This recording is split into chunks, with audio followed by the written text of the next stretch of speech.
Welcome to the deep dive. Today we're taking a journey through emotional resilience, really.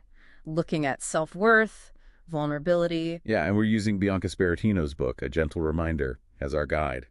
It's dedicated quite beautifully for the deep feelers. Right. So our mission really is to untack this core idea she presents that you kind of have to actively let go of the past. Actively is the key word. Let go of what's holding you back to actually make space for what's coming. Make space. Yeah. It sounds simple, but it's often not. Definitely not. Because if you don't consciously clear out that pain, that memory, you're basically keeping the past alive inside you. Which feels like, well, self-sabotage when you put it like that. You're blocking your own future. Exactly. Robbing your future self of room in your heart. And one of the hardest things to let go of, I think, for a lot of people is that relationship pain, especially when it ends suddenly or, without any real explanation. Oh, absolutely. That lack of a clear why. We feel like we need that closure conversation, right? That external sign-off to move on. But is that even realistic or helpful? Well, that's the big question the book tackles. That feeling, that need for an answer, it just drags you back. But Sparacino argues pretty strongly, actually, against chasing closure. Okay. How so? She says waiting for it or demanding it is often just, well, a fancy way we hold on when we don't want to let go. Wow. Okay. That reframes it completely. So if you're just waiting, how do you actually start healing then? You have to take responsibility internally. The book's really clear. If your recovery depends on what someone else gives you, like an apology or an explanation, you're literally putting your healing into their hands. You're giving away your power. So you have to choose yourself. That's the shift. Exactly. And accept this tough principle. No closure is closure. It's internal work. Always. Okay, so healing is internal. We choose ourselves. But that bumps right up against self-worth, doesn't it? It's so easy to link our value to, like, being chosen by someone else. And when it doesn't work out, the immediate thought is often, I wasn't enough. Right. That feeling is awful. But that's the narrative we need to challenge.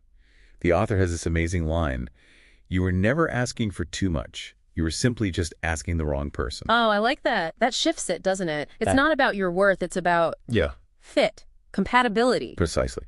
It puts the focus on their capacity or the dynamic, not some inherent flaw in you. That's incredibly validating. So what's the next step then, once you realize, okay, maybe it wasn't me? It's about seeing the futility of fighting for someone who just doesn't see you, doesn't see your value. Right. If those human beings don't actually see you, pushing harder won't change that. It's wasted energy. So the focus has to come back inward again. Absolutely. Yeah. You have to internalize that you are the only one qualified enough to determine your value. You set the scale, nobody else. Okay. So if we manage that, internalize our value, stop chasing people who don't see it, how does that change how we look for connection later? What does that real, unapologetic love look like then? Well, first off, it looks real, not perfect. That's a huge distinction.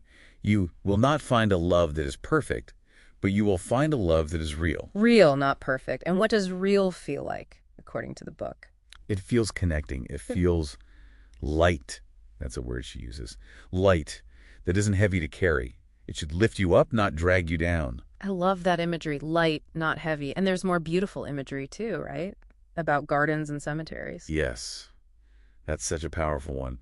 Real love will see gardens within you where you see cemeteries. Wow, so where you see failure or endings, the right person sees potential. Life, that's active belief in someone. Exactly. And it embraces all of you. The book says it will cherish the twists within your soul that others always wanted to untie. So, no trying to fix you, just acceptance. Total acceptance. And remember, that kind of deep connection isn't about how long you've known someone. It's about depth.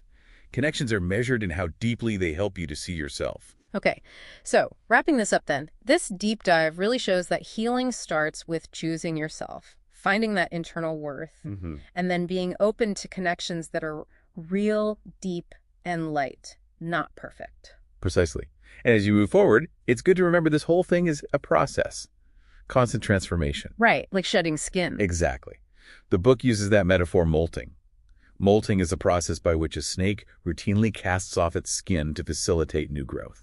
So maybe the final thought for you listening is, if life feels like it's forcing you to shed an old version of yourself, maybe old relationships, old ways of thinking. Embrace it. It's necessary. Yeah. It's making space. Yeah. What kind of new growth are you making space for? Something to think about.